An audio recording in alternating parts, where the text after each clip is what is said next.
दर्शकों, आज फिर एक नई कहानी, एक नया वीडियो लेकर के हम हाजिर हुए हैं। आज की जो कहानी है, आज का जो प्रसंग है, यह बड़ा ही ज्ञानवर्धक है, बड़ा ही मोटिवेशनल है। प्रिय दर्शकों, एक कबूतर ने बताया कि किसी की हंसी उड़ाने वाले को भगवान कौन सा दंड देते हैं। प्रिय दर्शकों, कहानी शुरू करने से पहले अगर आप हमारे चैनल पर पहली बार आए हैं तो चैनल को सब्सक्राइब करें, बेल आइकन ऑन करें, अच्छे अच्छे कमेंट किया करें ताकि हर आने वाले वीडियो का नोटिफिकेशन सबसे पहले आपको मिले और प्रिय दर्शकों, आप उसका फायदा उठा सके। तो शुरू करते हैं। दर्शकों, आज की यह प्यारी सी कहानी, यह प्यारा सा वीडियो, प्रिय दर्शकों, प्राचीन समय की बात है। किसी नगर में एक साहूकार रहता था। उस साहूकार के पास बहुत सी जमीन थी और बहुत सारा धन था। उसके पास किसी भी बात की कोई कमी नहीं थी। धन दौलत से उसका घर भरा हुआ था। प्रिय दर्शकों, उस साहूकार को किसी भी पत्नी से संतान की प्राप्ति नहीं हुई। संतान पाने के लिए उस साहूकार ने 4 विवाह कर लिए थे, क्योंकि उसके घर में कोई संतान नहीं थी, जिसकी वजह से वह लगातार विवाह करता चला गया। उसने जब 4 विवाह कर लिए तो उन चारों पत्नियों में से किसी भी पत्नी को संतान नहीं हुई। यह बात उस साहूकार को बहुत व्याकुल करने लगी, लेकिन वह साहूकार दूसरों की मदद करने में बहुत ही आगे रहता था और हमेशा दूसरों की मदद किया करता था। अगर किसी को भी किसी चीज की कमी होती तो वह अपने घर से उसे दे दिया करता था। उस साहूकार से नगर के लोग भी बहुत ही प्रसन्न रहते थे, लेकिन साहूकार का दुख उन नगर के लोगों को भी बहुत दुखी करता था। वह सोचते थे कि साहूकार कितना अच्छा व्यक्ति है, लेकिन इसकी कोई संतान नहीं है। इस बात का दुख हमें भी बहुत होता है। धीरे धीरे समय गुजरता चला गया। एक दिन अचानक एक नगर के व्यक्ति ने आकर उस साहूकार को बताया कि पास में ही थोड़ी दूर पर एक साधु महाराज रहते हैं। तुम उनके पास चले जाओ। उनके पास तुम्हारे लिए कोई ना कोई उपाय जरूर होगा।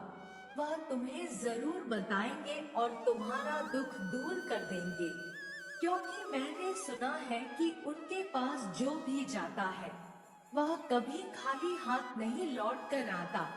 प्रिय दर्शकों, यह सब सुनकर वह साहूकार दूसरे ही दिन वहां से उन साधु महाराज के पास चल देता है। चलते चलते वह उन साधु महाराज के पास पहुंच जाता है और वहां पहुंचकर हाथ जोड़ करके उन्हें प्रणाम करता है। साधु महाराज उसका सारा दुख समझ लेते हैं, क्योंकि वह बहुत ही पहुंचे हुए सिद्ध महात्मा थे। और फिर वह उस साहूकार से पूछते हैं कि बेटा, तुम्हें क्या परेशानी है, इसलिए हमारे पास आए हो। तब साहूकार उन महात्मा जी से कहता है, हे साधु जी, मेरे पास किसी बात की कोई कमी नहीं है, लेकिन मेरी कोई संतान नहीं है। संतान की वजह से मैंने 4 शादी कर ली, लेकिन मेरी किसी भी पत्नी को अभी भी कोई संतान नहीं है। इस बात का मुझे बड़ा दुख है। तब साधु महाराज कहते हैं, बेटा, तुम चिंता मत करो, तुम्हारा सारा दुख दूर हो जाएगा। मैं तुम्हें एक सेव देता हूँ। इस सेव के तुम 4 टुकड़े कर लेना। अपनी चारों पत्नियों को एक एक टुकड़ा दे देना और उसके बाद तुम्हारी चारों पत्नियां गर्भवती हो जाएंगी। प्रिय दर्शकों, अब तो साहूकार ने वैसा ही किया। साधु महाराज से सेव लाकर साहूकार ने उसके 4 टुकड़े किए और चारों पत्नियों को एक एक टुकड़ा दे दिया। सेव के टुकड़े लेकर उसकी जो 3 बड़ी पत्नियां थीं, वह अपना अपना सेव तुरंत खा लेती हैं, लेकिन उसकी जो छोटी पत्नी थी वह सेब को अपने घर में रख देती है और सोचती है, पहले मैं घर का काम निपटा लूं, उसके बाद यह सेब खा लूंगी। ऐसा विचार करके वह काम करने के लिए घर में चली जाती है। इतनी में कहीं से एक कबूतर उड़ता हुआ आ जाता है और वह सेब को झूठा करके उड़ जाता है। जब वह स्त्री नहा धोकर आती है तो वह उस सेब को खा लेती है और कुछ ही दिनों में साहूकार की चारों पत्नियां गर्भ धारण कर लेती हैं। यह खबर सुनकर वह साहूकार बहुत प्रसन्न होता है और सोचता है कि कितने दिन बाद मेरे घर में खुशी आने वाली है। धीरे धीरे ऐसे ही उन चारों का समय पूरा हुआ और उन चारों स्त्रियों ने एक एक बेटे को जन्म दिया। प्रिय दर्शकों, साहूकार की जो पहली, दूसरी और तीसरी पत्नी थी, उन्होंने तो बहुत ही सुंदर सुंदर बेटों को जन्म दिया, लेकिन जो छोटी पत्नी थी उसने एक अजीब बच्चे को जन्म दिया। वह लड़का एक कबूतर के आकार का था। यह सब देख कर के वह साहूकार बहुत दुखी हुआ। वह अपने चौथे बच्चे को देखकर घबराकर उन साधु महाराज के पास पहुंचा और कहता है, हे स्वामी जी, मेरी 3 पत्नियों ने तो बहुत सुंदर सुंदर 3 बच्चों को जन्म दिया है, लेकिन मेरी चौथी पत्नी ने एक कबूतर की तरह दिखने वाले बेटे को जन्म दिया है। दिखने में तो वो लड़का ही है, लेकिन उसका आकार एक कबूतर की तरह है। प्रिय दर्शकों, साहूकार की बात सुनकर साधु महाराज भी आश्चर्य में पड़ गए कि ऐसा कैसे हो गया। फिर साधु महाराज ने अपनी दिव्य दृष्टि से देखा तो सारा रहस्य जान गए। उन्होंने साहूकार को बताया कि तुम्हारे घर में कबूतर जैसा बेटा इसलिए आया है क्योंकि तुम्हारी छोटी पत्नी ने कबूतर का झूठा सेब खाया है। अब इसमें मैं कुछ कर तो नहीं सकता, लेकिन तुम चिंता मत करो, तुम्हारा यह बेटा बुद्धि में बहुत तेज होगा और आगे चलकर वह बहुत ही सुंदर और गुणवान बन जाएगा। प्रिय दर्शकों, साहूकार ने सोचा, चलो कोई बात नहीं है, जैसा भी है मेरा बेटा है। 3 बेटे तो मेरे कम से कम ठीक ठाक हैं ही। यह सब विचार करके वह वहां से अपने घर आ जाता है। फिर उन चारों पुत्र का नामकरण करवाता है। कुछ दिन बाद जब उनके बच्चे धीरे धीरे बड़े होने लगते हैं तो साहूकार की चारों पत्नियों में आपस में झगड़ा होने लगता है। साहूकार की जो छोटी पत्नी थी वह बड़ी ही सीधे स्वभाव की थी, लेकिन बड़ी वाली तीनों बड़ी घमंडी थी। वह छोटी वाली को ठीक से सम्मान नहीं देती थी। जब उन चारों में आपस में झगड़ा होने लगा तो साहूकार इस बात से बहुत परेशान था। दर्शकों, साहूकार की वह तीनों बड़ी पत्नियां छोटी वाली के बेटे को अपने पुत्रों के साथ नहीं खेलने देती थी और अपने पुत्रों के अंदर उस कबूतर के प्रति बहुत ही घृणा भरती रहती थी। उनके बच्चे भी उस कबूतर से घृणा करते थे। एक दिन साहूकार ने विचार किया कि मेरे पास धन की तो कोई कमी नहीं है, क्यों ना मैं अपनी चारों पत्नियों के लिए अलग अलग मकान बनवा दूं। दर्शकों, वैसा ही हुआ। साहूकार ने चारों के लिए अलग अलग मकान बनवा दिए और वह चारों पत्नियां अलग अलग मकानों में रहने लगी। इधर जो 3 बेटे थे वह तो एक साथ खेलते रहते थे, लेकिन जो कबूतर की तरह था वह बेटा बेचारा अकेला ही खेलता रहता था और उसका सभी लोग मजाक उड़ाते थे। नगर के लोग भी उसकी बहुत हंसी उड़ाते थे। उससे कहते थे, कबूतर भाई, क्योंकि वह एक कबूतर की तरह था। उसे कभी भी उसके नाम से नहीं पुकारा जाता था, लेकिन वह कभी इस बात से दुखी भी नहीं होता था। वह वह सोचता था कि भगवान ने मुझे ऐसा रंग रूप दिया है, इसी वजह से सब लोग मुझे कबूतर कबूतर कहकर बुलाते हैं। धीरे धीरे वक्त गुजरता चला गया। समय के साथ साहूकार के चारों बेटे जवान हो जाते हैं। तभी साहूकार विचार करता है कि क्यों ना मैं अपने तीनों बेटों को धन कमाने के लिए शहर भेज दूं। दर्शकों, साहूकार ने वैसा ही किया।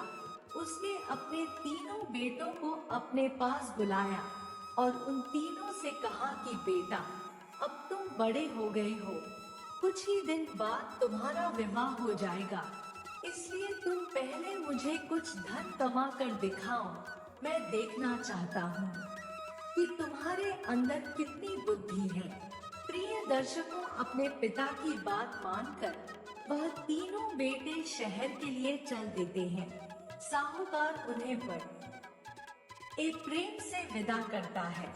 जब यह बात उस कबूतर को पता चलती है तो वह भी अपने पिताजी के पास आता है और कहता है, पिताजी, मैं भी धन कमाने के लिए शहर जाना चाहता हूँ। मैं भी कमा करके धन लाऊंगा। यह बात सुनकर वह साहूकार कहने लगा कि बेटे, तुम अभी बहुत छोटे हो, तुम्हारा आकार बहुत छोटा है। अगर तुम कहीं बाहर जाओगे तो सब लोग तुम्हारा मजाक उड़ाएंगे और तुम कुछ काम नहीं कर पाओगे। प्रिय दर्शकों, लेकिन वह इस बात को मानने को तैयार नहीं हुआ। कबूतर कहता है कि हे पिताजी, मैं भी बड़ा हो गया हूँ, मैं बाहर धन कमाने जाऊंगा। मेरा आकार छोटा है, इससे क्या फर्क पड़ता है, लेकिन मैं धन कमा कर तो ले ही आऊंगा। अपने बेटे की जिद के आगे वह साहूकार झुक गया और अपने सबसे छोटे बेटे को उसने जाने की आज्ञा दे दी। अपने पिता से आज्ञा पाने के बाद छोटा बेटा भी कमाने के लिए निकल पड़ा, लेकिन उससे पहले उसके तीनों भाई वहां से जा चुके थे। अब वह कबूतर अकेला ही रास्ते में चलने लगा। कुछ ही दूर चलने पर उसकी नजर अपने तीनों भाइयों पर पड़ती है और वह जल्दी जल्दी अपने भाइयों के पास पहुंच जाता है। चलते चलते रास्ते में उन तीनों भाइयों को प्यास लगने लगी। तभी वह सोचने लगते हैं कि कहीं पानी मिल जाता तो अच्छा होता। इतने में उन्हें एक नारियल का पेड़ दिखाई देता है जो कि बहुत ऊंचा था। उन्होंने सोचा कि इस पेड़ पर हम चढ़ना नहीं जानते, लेकिन अगर हमारा कबूतर भाई होता तो वह नारियल तोड़कर हमें पानी जरूर पिला देता। वह तीनों यह बात कह ही रहे थे कि पीछे से वह कबूतर कहने लगा, भाई तुम चिंता मत करो, मैं भी यही हूँ तुम्हारे पीछे। प्रिय दर्शकों, उसे देखकर के वह तीनों प्रसन्न हो जाते हैं और कहते हैं कि हमें बहुत तेज प्यास लगी है, तुम हमें एक नारियल का पानी तोड़कर पिला दो। कबूतर ने कहा, अरे भाई, यह कितनी ही बड़ी बात है, अभी लो। इतना कहकर वह तुरंत ही पेड़ पर चढ़ जाता है, उन तीनों को नारियल पानी देता है।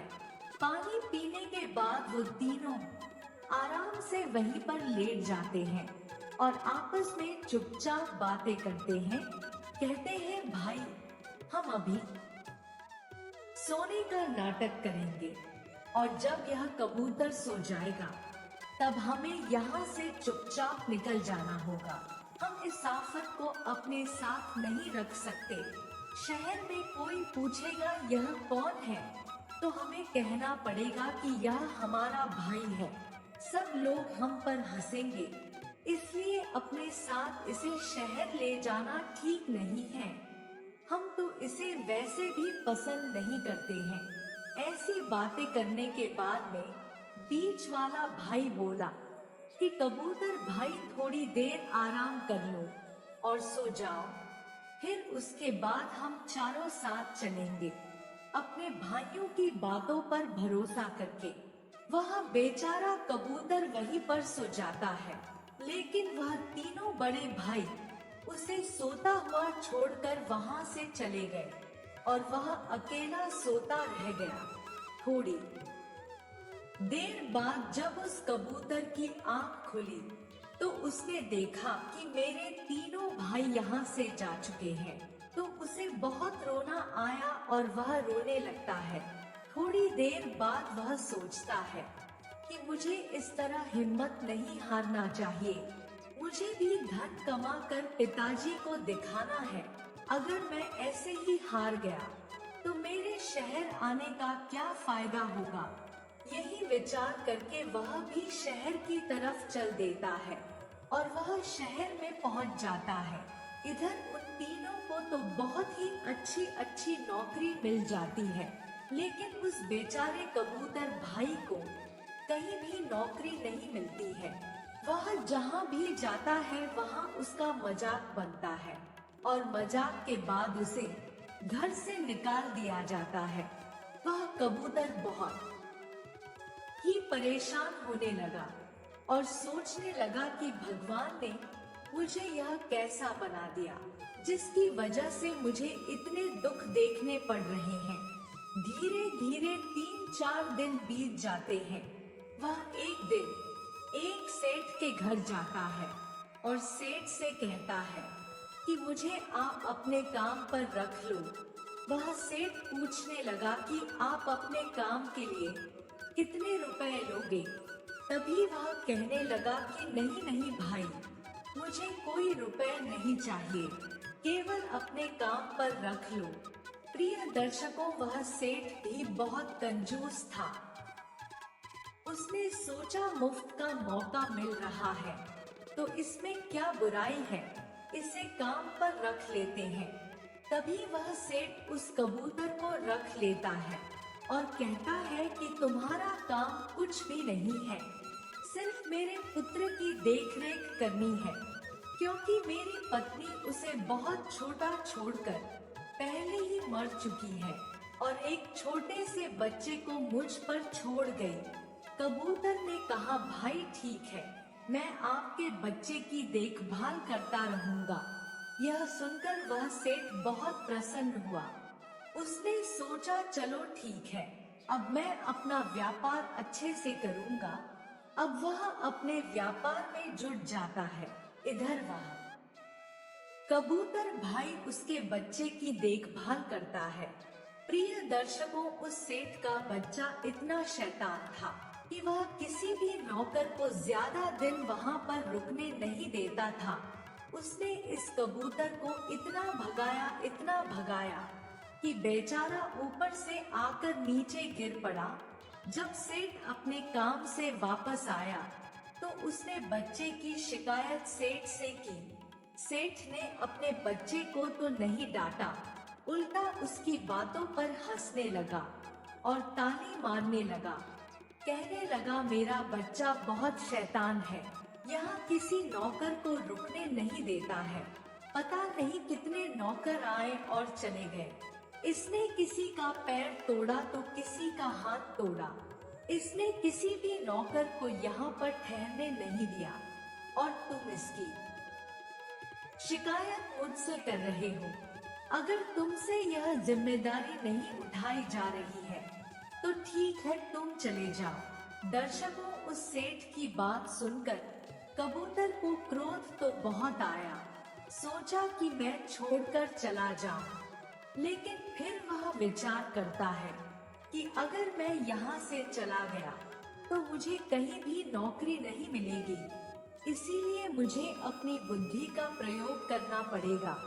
प्रिय दर्शकों, 2-3 दिन वह उस सेठ के लड़के की शैतानी को बर्दाश्त करता है।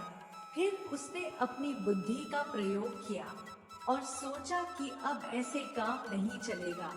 उसने देखा कि सेठ इतना धन जमा कर रहा है, यह सारा धन उसका बेईमानी का है। उसके घर में इतना सारा पैसा भरा पड़ा है और ये सेठ उसे छिपा कर रखता है। दर्शकों, उसने बुद्धि का प्रयोग किया। उस बच्चे से कहा कि बेटा, तुम्हें भूख लगी है? तो वह लड़का कहता है, हाँ मुझे भूख लगी है, बहुत तेज भूख लगी है। तो कबूतर भाई कहता है कि मैं तुम्हें खाना नहीं दूंगा, ऐसे ही भूखे रहो। तभी वह लड़का बोला कि आप मुझे खाना क्यों नहीं दोगे। तब वह कहने लगा, अगर तुम खाना खाओगे तो फिर पानी नहीं पियोगे, और पानी पियोगे तो खाना नहीं खाओगे, नहीं तो मैं तुम्हें बहुत मारूंगा। अभी तो तुम्हारे पिताजी भी घर पर नहीं हैं। अब लड़का उससे डरने लगा और कहता है कि नहीं नहीं, मुझे खाना दे दो, बहुत तेज भूख लगी है।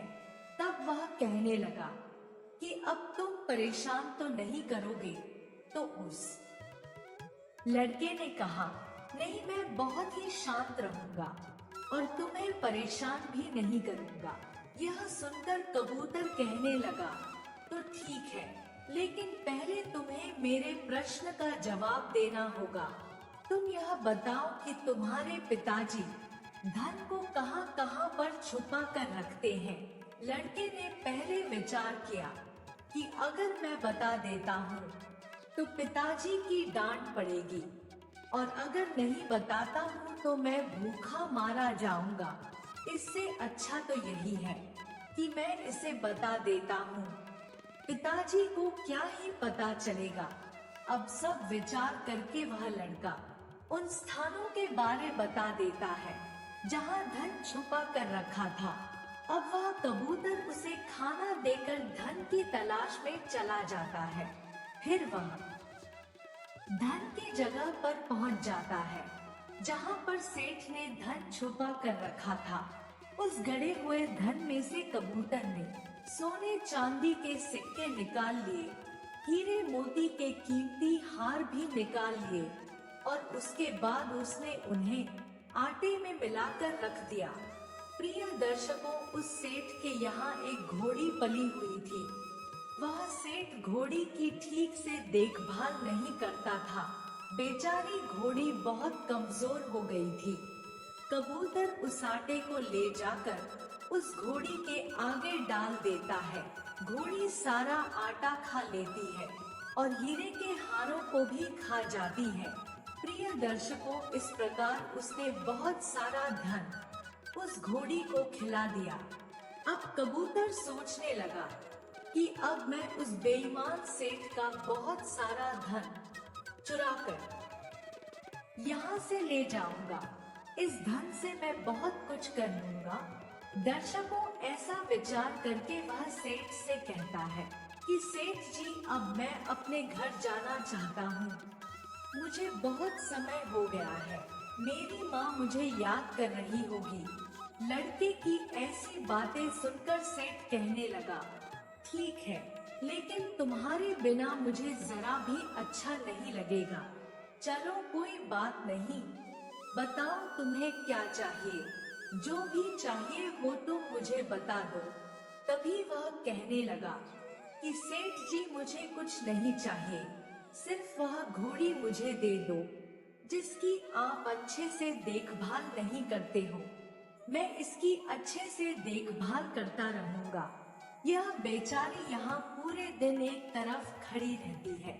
सेठ जी ने मन में सोचा, कितना मूर्ख है, इसने मांगा भी तो क्या मांगा, एक कमजोर सी घोड़ी।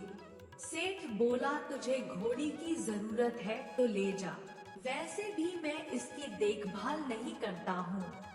प्रिय दर्शकों, अब कबूतर उस घोड़ी को लेकर चल देता है। फिर वह सोचता है कि क्यों ना मैं पहले अपने भाइयों को ढूंढ लूं, उसके बाद नगर में चलूंगा। अब तो वह अपने भाइयों के पास जाता है और अपने भाई से कहता है कि भैया, बहुत दिन हो गए हैं, अब हमें नगर लौटना चाहिए। प्रिय दर्शकों, अपने छोटे भाई की बात मानकर वह तीनों भी अपने मालिक से आज्ञा लेकर धन लेकर लौटने लगते हैं। रास्ते में चलते चलते वह अपने कबूतर भाई का मजाक उड़ाने लगते हैं और कहते हैं कि अरे, तूने क्या इतने दिन में यह सूखी सी घोड़ी ही कमा पाया। तू कुछ रुपए भी नहीं कमा पाया, फिर तू यहाँ आया ही क्यों था? दर्शकों, कबूतर अपने भाइयों की बातों का बुरा नहीं मानता था। वह अपने रास्ते में चलता रहा। कुछ दूर चलने के बाद उन तीनों भाइयों को भूख लगने लगी। तभी रास्ते में एक बेर का पेड़ पड़ा, जिसमें बहुत सारे बेर लगे थे। बेर के पेड़ को देखकर वह तीनों भाई उस कबूतर से मीठी मीठी बातें करने लगते हैं और कहते हैं कि कबूतर भाई, हमें भूख लगी है, हमारे लिए बेर तोड़ दो। दर्शकों, अब वह कबूतर भाई पहले जैसा नहीं था। अब वह समझ चुका था कि कौन मेरा अपना है और कौन मेरा शत्रु। वह झट से अपनी घोड़ी से उतरा और बेर के पेड़ पर चढ़ गया। पहले तो वह मीठे मीठे बेर खुद खाता है और अपनी घोड़ी को खिलाता है। उसके बाद कच्चे कच्चे बेर अपने भाइयों को देता है। दर्शकों, बेर खाकर वह चारों फिर से वहां से आगे को चल देते हैं और चलते चलते अपने नगर के पास पहुंच जाते हैं। जब वह नगर के पास पहुंचे तो उन्होंने सोचा कि क्यों ना हम पहले इस कबूतर के घर चलते हैं, देखेंगे कि इसकी माँ इसके साथ कैसा व्यवहार करती है, क्योंकि यह कुछ धन तो कमा कर के लाया नहीं है, यह सूखी हुई घोड़ी कहीं से ले आया है। यह विचार करके वह पहले उस कबूतर के घर जाते हैं। इधर जब नगर वालों को पता चलता है कि कबूतर एक सूखी सी घोड़ी लेकर आया है, तो सभी लोग मजाक बनाने के लिए उसके घर पर इकट्ठे हो जाते हैं और वहां जाकर उसका मजाक बनाने लगते हैं। यह सब देखकर उसकी माँ को बहुत दुख होता है और उसकी माँ सोचती है कि मैंने इससे पहले ही मना किया था और यह मेरा मजाक बनाने के लिए इस सूखी सी घोड़ी को लेकर आया है। प्रिय दर्शकों, इधर वह कबूतर अपनी माँ से कहता है कि माँ, तुम जल्दी जल्दी आंगन लीपो, उसके बाद 2 मोटे मोटे डंडे ले आओ। उसकी माँ कहने लगी कि क्या पागल जैसी बातें करते हो। उसने कहा, माँ मेरी बात मानो, पहले आप ऐसा करो तो सही। दर्शकों, अपने बेटे के आगे उसकी एक ना चली, अब वो वैसा ही करती है। जल्दी जल्दी उसने आंगन को लीपा और मोटे मोटे डंडे लाकर रख दिए। उसके बाद वह कबूतर घोड़ी को बीच आंगन में खड़ा कर लेता है और एक एक डंडा उसकी पीठ पर जोर से मारने लगता है। तभी वह डंडों की वजह से उल्टी करना शुरू कर देती है, जिससे सोने चांदी के सिक्के और हीरे मोती के हार निकलने शुरू हो जाते हैं। दर्शकों, यह देखकर सब लोग आश्चर्य में रह जाते हैं और कहते हैं, यह तो कोई जादू है। जब यह दृश्य वो तीनों भाई देखते हैं तो उन तीनों भाइयों के मन में लालच आ जाता है। ऐसा नजारा देखकर वह हैरान रह जाते हैं। उनकी आंखों के सामने वह डंडा मारता जाता है। वैसे ही घोड़ी के पेट से सोने के सिक्के और हीरे मोती निकल आते हैं। फिर उसकी माँ सब कुछ बटोर कर अपने घर में रख लेती है। तब वह तीनों भाई उस कबूतर भाई के पास जाते हैं और कहते हैं, भैया क्या आप अपनी घोड़ी बेचोगे? अपने भाइयों की बात सुनकर कबूतर कहता है, यह घोड़ी मैं तुम्हें दे तो दूंगा, लेकिन इसके बदले में जो धन तुम कमा कर लाए हो वह सारा धन तुम्हें मुझे देना होगा। प्रिय दर्शकों, वह तीनों भाई बिना सोचे समझे बोल देते हैं, ठीक है, हम तुम्हें सारा धन देने के लिए तैयार हैं। वह तीनों सोचने लगे कि जितना धन हम कमा कर नहीं लाए हैं, उससे ज्यादा धन तो हम इस घोड़ी से निकाल लेंगे। यह सब विचार करके वह तीनों अपना अपना धन उस कबूतर भाई को दे जाते हैं और उस घोड़ी को लेकर अपने घर पहुंच जाते हैं। इधर यह बात तो पूरे नगर में फैल चुकी थी कि कबूतर भाई एक घोड़ी को लेकर आया है, जो कि चमत्कारी घोड़ी है। सब लोग उस घोड़ी को देखने के लिए आते हैं। इधर उन तीनों की माँ ने पहले से ही आंगन को लीप रखा था। उन तीनों ने अपनी माताओं से कहा कि मोटे मोटे डंडे लेकर आओ। वह तीनों मोटे मोटे डंडे लाकर अपने बेटे को देती है। तभी वह तीनों उन मोटे मोटे डंडों से उस घोड़ी को पीटने लगते हैं और वह घोड़ी जैसे ही उल्टी करती है तो एक सिक्का निकल आता है। उसे देखकर वह सोचते हैं कि ये वाकई में जादुई घोड़ी है। फिर तो वह तीनों उस घोड़ी की पीठ पर डंडे बरसाने लगते हैं, लेकिन उस घोड़ी से एक भी सिक्का और नहीं निकला। उन्होंने डंडे मार मार कर घोड़ी को अधमरा कर दिया, लेकिन कोई भी धन उससे नहीं निकला। फिर कुछ देर विचार करने के बाद वह सोचते हैं कि हमें तो उसने बोला था कि सोने के सिक्के निकलेंगे, लेकिन लगता है उसने हमें मूर्ख बना दिया। अब हम यह घोड़ी उसी को वापस कर देते हैं। इसे कौन खिलाएगा पिलाएगा? दर्शकों, वह घोड़ी उन्होंने ले जाकर उस कबूतर भाई के घर पर छोड़ दी और बोले, ले भाई, अपना तोहफा अपने पास रख, हमें इसकी कोई जरूरत नहीं है। इतना कहकर वह तीनों वहां से वापस चले गए और उसे मन ही मन कोसने लगे कि हमने जो धन कमाया था वह भी चला गया। तब उससे छोटा बालक कहता है, भाई उस घोड़ी से जान तो छूट ही गई, अब यह कबूतर खुद उसे खिलाएगा पिलाएगा। अब रही हमारे धन की बात, तो धन तो हम फिर दोबारा से कमा लेंगे। ऐसा विचार करके वह तीनों मन में तसल्ली कर लेते हैं। प्रिय दर्शकों, धीरे धीरे कुछ समय और निकलता है। अब तो उस कबूतर ने उस घोड़ी को खिला पिलाकर खूब मोटा ताजा बना लिया। अब वह जहाँ भी जाता था तो उस घोड़ी को साथ लेकर जाता था। नगर वाले उसे देख देख कर उसका खूब मजाक बनाते थे, लेकिन वह किसी की भी परवाह नहीं करता था। उधर साहूकार को अपने बेटों की शादियों की चिंता होने लगी। सोचने लगा कि क्यों ना मैं इन तीनों का विवाह कर दूं। छोटा बालक तो कबूतर की तरह दिखता है, उससे तो कोई विवाह करेगा नहीं, लेकिन इन तीनों का विवाह तो कर ही देता हूँ। दर्शकों, साहूकार ने ऐसा ही किया। उन तीनों के लिए अच्छी अच्छी लड़कियों को देखकर साहूकार ने अपने 3 बेटों का विवाह कर दिया। अब बस एक वह कबूतर रह गया था।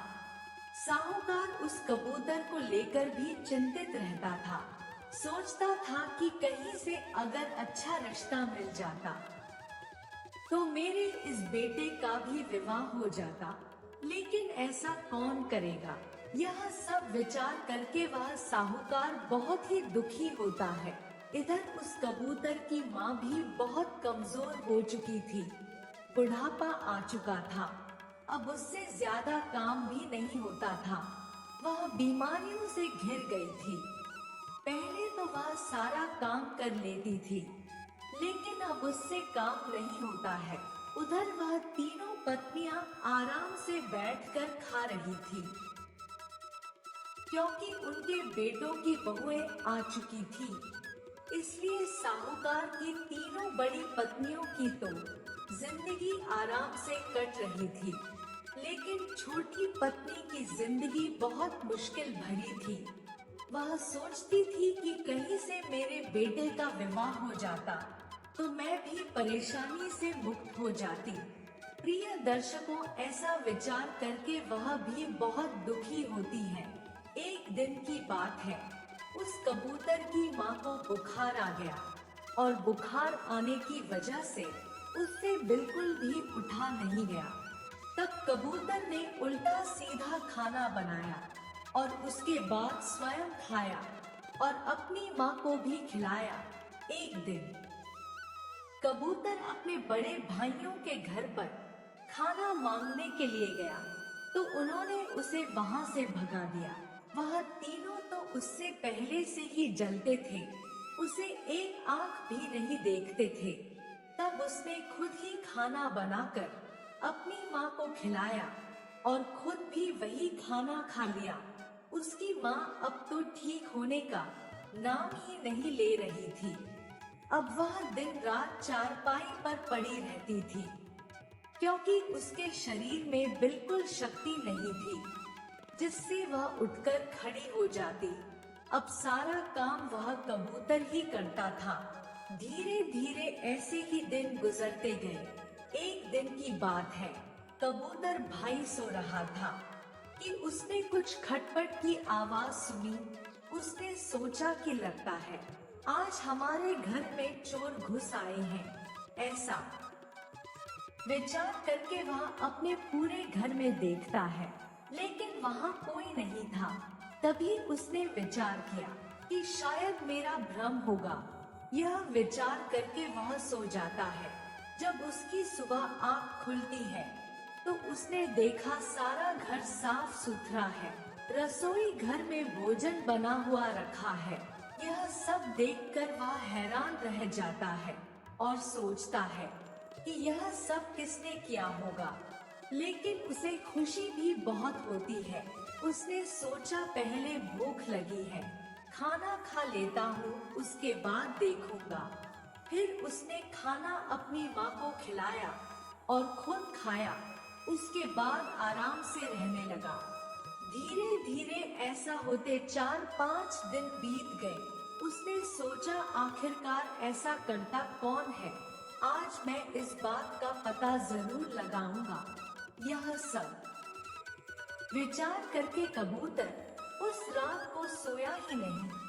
वह आधी रात का इंतजार करने लगा। अब आधी रात के बाद फिर से खटपट होती है और वह अपने कमरे से उठकर खड़ा हो जाता है। तभी वह देखता है कि घर का दरवाजा खुला हुआ था और घोड़ी घर के अंदर थी और उसके गले में रस्सी नहीं थी। देखते ही देखते वह घोड़ी एक सुंदर परी बन गई, जो दिखने में बहुत सुंदर थी। वह परी उसके घर की साफ सफाई करती है। यह सब देखकर वह कबूतर बेहोश होकर गिर जाता है। जब उसकी सुबह आँख खुलती है तो वह खुद को एक कोने में पड़ा हुआ पाता है। उसे रात्रि की वह सारी बातें याद आती हैं। अब तो वह दौड़ता हुआ अपनी घोड़ी के पास जाता है और घोड़ी से कहता है कि तुम कौन हो, कहां से आई हो। लेकिन वह घोड़ी तो अपना सर हिलाने के अलावा कुछ नहीं कहती थी। वह फिर से बोलता है कि तुम कौन हो, कहां से आई हो। तो उसके पूछने पर घोड़ी ने फिर अपना सर हिला दिया। यह सब देखकर वह परेशान हो जाता है और फिर वापस जाकर अपने कमरे में लेट जाता है। फिर वह सोचता है कि आज मैं जरूर पता करूंगा कि यह घोड़ी कौन है जो रात में सुंदर परी बन जाती है।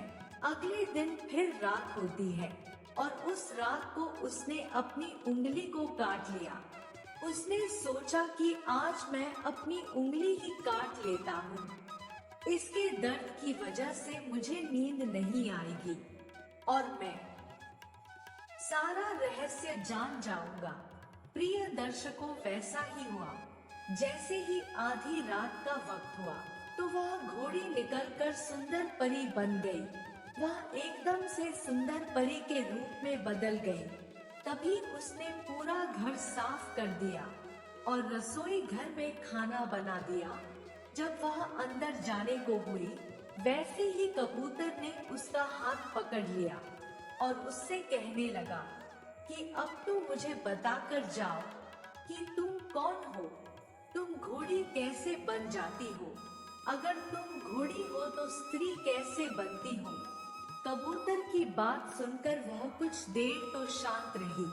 फिर वह कहने लगी कि मैं एक परी हूँ और परीलोक से आई हूँ। मुझे एक साधु महाराज का श्राप मिला है, क्योंकि मैंने परीलोक में एक बार सभी साधुओं को भोजन कराने के लिए बुलावा दिया था, लेकिन गलती से एक साधु महाराज छूट गए थे। उन्होंने क्रोध में आकर मुझे घोड़ी होने का श्राप दे दिया था। साधु महाराज ने कहा कि तूने मुझे छोड़ा है, इसलिए मेरा अपमान किया है, अब तू घोड़ी बन जाएगी। यह श्राप सुनकर मैं उनके पैरों में गिर गई, रोने लगी, क्षमा मांगने लगी, उनके सामने गिड़गिड़ाने लगी, माफी मांगने लगी, तो उन्हें मुझ पर दया आ गई। उन्होंने कहा, बेटा, तुम रात में अपने रूप में आ सकती हो, लेकिन तुम दिन में घोड़ी ही बनकर रहोगी और तुम्हें अपना जीवन ऐसे ही यापन करना होगा। मैं उन साधु महाराज से कहने लगी है, महात्मा जी, कुछ तो उपाय करिए जिससे मैं पुनः अपने रूप में आ जाऊं।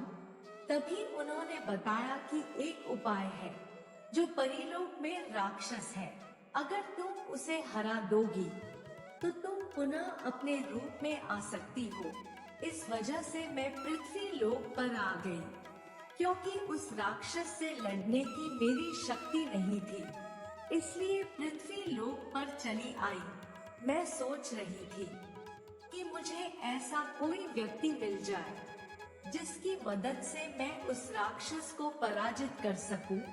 कबूतर कहने लगा, मैं तुम्हारी मदद कर सकता हूँ, मैं बुद्धि से उसे हराने का प्रयास करूंगा। तभी वह परी कहने लगी, तो ठीक है, कल रात को तुम इसी समय यहाँ आ जाना, और जब मैं अपने परी रूप में आ जाऊं तो मैं तुम्हें वहाँ पर ले चलूंगी, क्योंकि दिन में तो मैं घोड़ी ही बनकर रहती हूँ।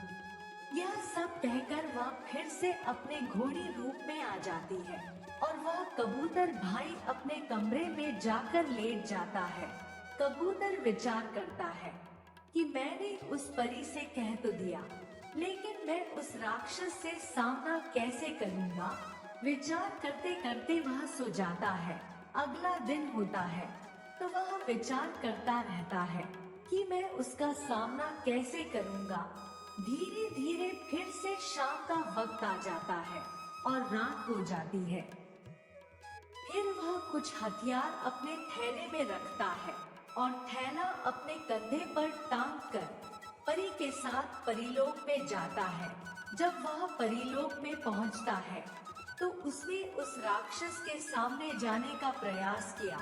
राक्षस ने जब कबूतर भाई को देखा तो उसने सोचा कि यह कोई विचित्र प्राणी लगता है, जरूर यह मुझसे ज्यादा ताकतवर होगा, क्योंकि आज तक किसी की हिम्मत नहीं हुई मेरे पास आने की, और यह विचित्र प्राणी मेरे पास आ गया है।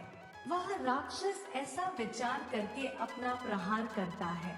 तभी कबूतर उड़ान भरता हुआ उस राक्षस के सीने पर जाकर बैठ जाता है।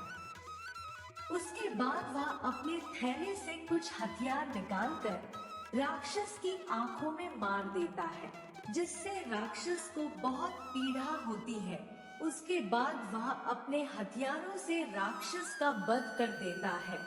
राक्षस से युद्ध करते करते कबूतर को चोट लग जाती है, वह घायल हो जाता है और वो वहीं पर मूर्छित होकर गिर जाता है। इधर जब उसकी आँख खुलती है तो वह देखता है कि वह एक सुंदर से स्थान पर लेटा है, जहाँ चारों ओर परी ही परी खड़ी थी। तभी वह पूछने लगता है कि मैं ठीक कैसे हो गया, मुझे तो चोट लगी थी। तब परी बताती है कि तुम ठीक हो गए, हम लोगों ने तुम्हें ठीक कर दिया है। तो कबूतर कहता है, हे परियों, अब तुम मुझे पृथ्वी लोक पर छोड़ दो। तभी वह परी कहती है, ठीक है, मैं तुम्हें पृथ्वी पर छोड़ने चलूंगी। लेकिन इतने में ही देखते देखते वह कबूतर सुंदर राजकुमार बन जाता है और उसे कुछ अपने पूर्व जन्म की याद आने लगती है। यह सब देखकर वह परी भी आश्चर्यचकित रह जाती है और कहती है कि तुम तो एक सुंदर युवक बन गए हो, यह कैसे हुआ? तब वह कबूतर बताता है कि मुझे पूर्व जन्म की याद आ रही है। पिछले जन्म में मैं एक राजकुमार था जो कि बहुत ही बदमाश था। मैंने एक कबूतर को मार दिया था, जिसकी वजह से मुझे उस कबूतर ने श्राप दिया था कि मैं भी एक कबूतर बन जाऊंगा और मुझे भी बहुत ज्यादा दुख मिलेगा जब मैं उससे गिर आया और मैंने क्षमा मांगी तो फिर उसने मुझे कबूतर के शरीर से मुक्त होने का उपाय भी बताया। उसने कहा कि तुमसे एक परी मदद मांगने आएगी, अगर तुम उसकी सहायता कर दोगे तो तुम फिर से सुंदर युवक बन जाओगे। कबूतर की कहानी सुनकर वह परी बहुत प्रसन्न हो जाती है। वह परी कबूतर से विवाह कर लेती है और परीलोक की अपनी सारी शक्तियों को त्याग देती है। फिर उसके बाद वह दोनों पृथ्वी लोक पर आते हैं। इधर जब उसकी माँ सुंदर पुत्र और बहू को देखती है तो बहुत खुश होती है। प्रिय दर्शकों, सारे नगर में यह बात फैल गई कि कबूतर भाई बहुत सुंदर युवक बन गया है। अब तो उसे देखने के लिए पूरा नगर एकत्रित हो गया और उसे देखने आया। उसके नगर में वाह वाह होने लगी। इधर जब यह बात उन तीनों भाइयों को पता चलती है तो वह मन ही मन बहुत जलते हैं, शर्मिंदा होते हैं, क्योंकि अब उसकी बहुत ही सुंदर पत्नी थी और वह खुद भी बहुत सुंदर हो चुका था। प्रिय दर्शकों, अब तो वह कबूतर नगर का प्रिय बन गया था, क्योंकि वह भी अपने पिता की तरह सबकी मदद करता था और किसी को भी अपने घर से खाली हाथ नहीं भेजता था। अब उसकी जिंदगी में खुशहाली आ गई थी। प्रिय दर्शकों, अंत में कबूतर बताता है कि हमें किसी के रंग रूप का मजाक नहीं उड़ाना चाहिए, ना किसी से घृणा करना चाहिए। ईश्वर ने जिसे जैसा बनाकर भेजा है वह अच्छा ही होता है। यदि हम किसी की निंदा करते हैं, किसी के रूप की हंसी उड़ाते हैं, किसी को अपने रूप, गुण और बल में हीन समझते हैं, तो ईश्वर ऐसे लोगों को दंडित करते हैं, क्योंकि ऐसे लोगों के साथ ईश्वर की विशेष कृपा जुड़ी होती है। जो कुरूप होते हैं, अंगहीन होते हैं, उनकी हंसी उड़ाने वाले को ईश्वर दंड जरूर देता है। सब अपने अपने कर्मों का भोग भोगने के लिए आते हैं। अगर हम किसी का मजाक उड़ाते हैं तो हमें भी अगले जन्म में मजाक का पात्र बनना पड़ता है। ऐसे ना जाने कितने प्रमाण हैं जो किसी का अपमान करने के कारण पशु पक्षी बन गए। ईश्वर ने आपको सुंदर बनाया है, धनवान बनाया है, गुणवान बनाया है, तो किसी को नीचा दिखाने के लिए नहीं, बल्कि स्वयं को विकसित करने के लिए। जो लोग अपने ऐश्वर्य का दुरुपयोग करते हैं, उनसे उनका ऐश्वर्य छीन लिया जाता है। प्रिय दर्शकों, इतनी बात वह कबूतर अंत में बताता है। तो प्रिय दर्शकों, हमारी आज की यह कहानी यहाँ समाप्त होती है। हम उम्मीद करते हैं कि आपको हमारी आज की यह कहानी, आज का यह वीडियो पसंद आया होगा और आप इससे ढेर सारी प्रेरणाएं लेंगे।